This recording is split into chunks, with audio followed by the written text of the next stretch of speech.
You've mixed your soil, prepped your beds, got your cloves ready, and planted your favorite garlic varieties. Other than waiting the 9 long months until harvest time, there's nothing left to do, right?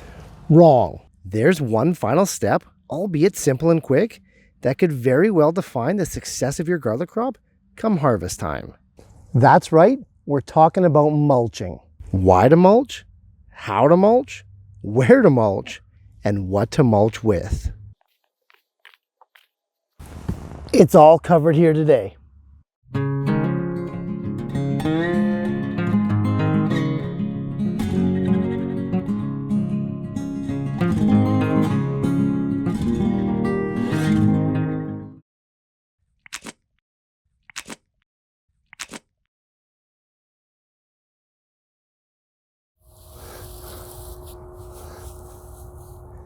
If the how of mulching garlic is easy, then the when is dead simple. You want to mulch your garlic right after you plant it.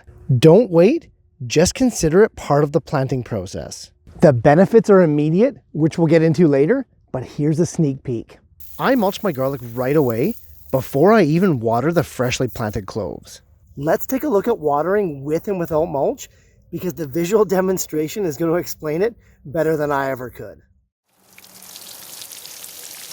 The immediate and severe destruction of the top layer of soil, including our planting job, is staggering. Even if the water doesn't unearth your cloves entirely, it'll surely change the soil structure from that of loose, airy, and perfect for garlic to more solid and clumpy in nature. And this is just one watering over the course of a minute. Imagine your fall and winter raining down incessantly on this bare soil. Not pretty. Now, even with less than a 1-inch layer of fine mulch, let's pour that same amount of water from the same distance and see what happens. Right away, you can see the difference. Almost no movement of the mulch and certainly no structural changes to the soil below. Amazing.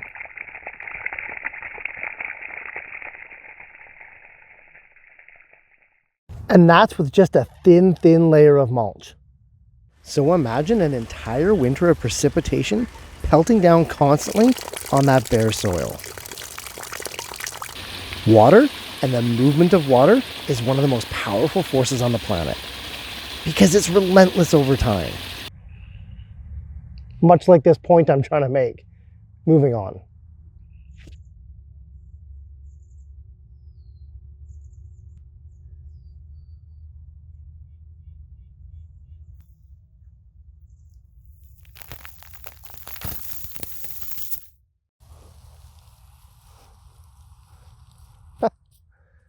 The how of mulching is super easy. Simply pick your mulch of choice and spread it out evenly over your freshly buried cloves. Like I said, I do this right after the planting, before the watering. Now, the thickness of the mulch and how much you use is going to depend on where you live. The colder and harsher your winter is, the thicker your mulch should be. Garlic is only able to grow up through about 2 to 3 inches of mulch effectively. But the beauty of loose mulches like straw is that you can apply them heavy now and remove the bulk of them in the spring when the garlic sprouts. So, the thickness of your garlic will be entirely predicated on your climate. But don't think if you live in a warm area that you can skip mulching altogether. There's a whole host of benefits beyond just tucking these guys in for the winter. And we'll get to those benefits in just a second. So we mulch right after planting. We go thick if we live in a cold climate, and thinner if we're in a warm one.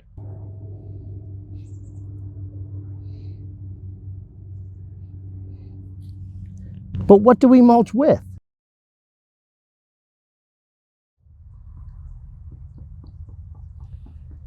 Well, you can mulch with pretty much anything, but obviously some materials are better than others.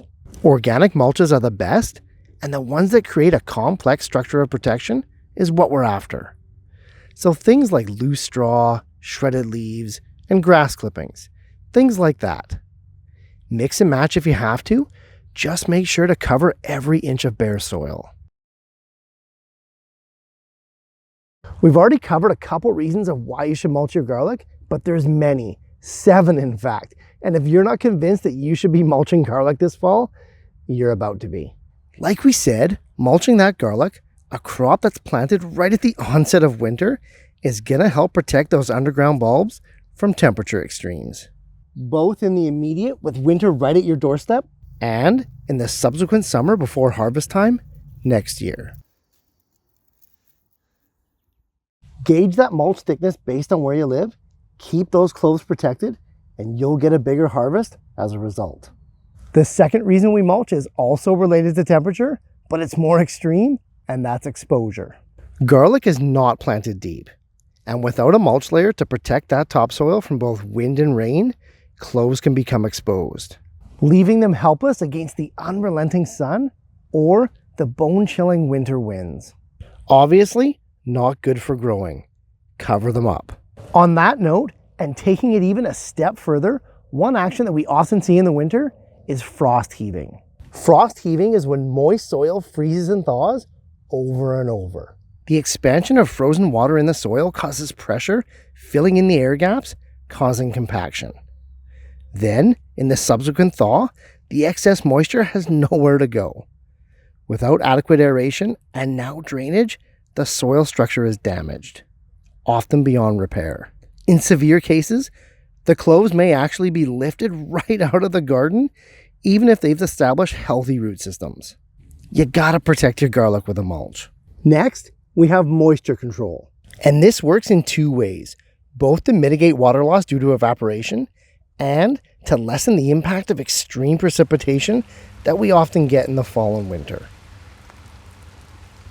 During dry periods, mulch can nearly eliminate water loss due to evaporation, locking in valuable moisture to the top layers of the soil when the crop needs it the most.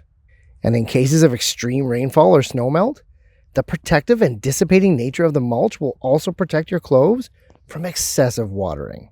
This is key because on that same train of thought, mulching can also help with nutrient retention. Not just by shedding nutrients back into the soil as the mulch itself breaks down, such as this green grass here, but also by preventing excess moisture from literally washing your garden, leaching out nutrients in the process.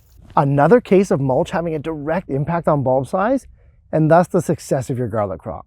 This next one we don't often see until the following spring, but mulch can protect the new green shoots from severe weather as they're just beginning their life. All too many times, garlic tends to sprout right when the crazy spring weather and storms happen. The protective nature of a light, loose, airy mulch allows those shoots to form, but in a sheltered, cozy existence. Not that your garlic crops would perish from this necessarily, but it could certainly hold them back. Finally, and this is a biggie, we have weed control. It's a well-known fact that weed seeds usually reside in the top 1/2 inch of soil, waiting for an opportune time to sprout.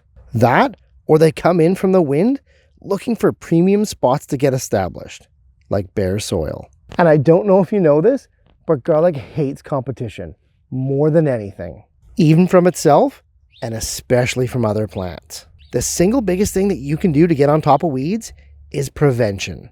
And the easiest way to prevent weeds from growing is to take away a suitable spot for them to sprout, i.e. mulching. With no bare soil to colonize, and with layers and layers of thick mulch blocking out the light for the seeds that are in the soil, weeds have a tough time getting going in your garlic beds. If there were no other benefits to mulching than weed suppression, I would still mulch every time because it's that effective at it. Mulching is sometimes overlooked in a crop that's planted below the soil surface, and one that you don't often see for up to 5 to 6 months after planting. Hopefully today, you can see why that would be a mistake.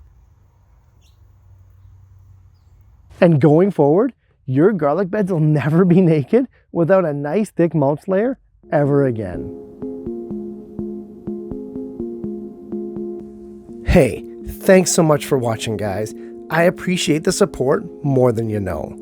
And if you're getting value from these videos, please like and share them to spread the word and help your fellow gardener to grow better.